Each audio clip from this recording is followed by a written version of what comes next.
ఓం శాంతి 7/6/2024 మురళి యొక్క స్వమానం. నేను ఆత్మ ప్రేమ సాగరుడను.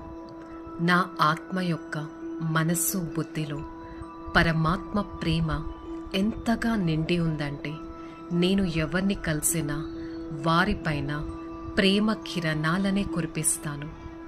ప్రతి ఒక్కరికి ప్రేమ అనే ఔషధాన్ని ఇచ్చి వారిని శీతలంగా చేస్తాను. I, the soul, the master, ocean of love, I experience the true love from the Supreme Father and spread the same radiations of love towards others. I be in a stage of loveful being. I am the one who is liked by everyone. With the God's love, I create miracles. Om Shanti, Shanti, Shanti.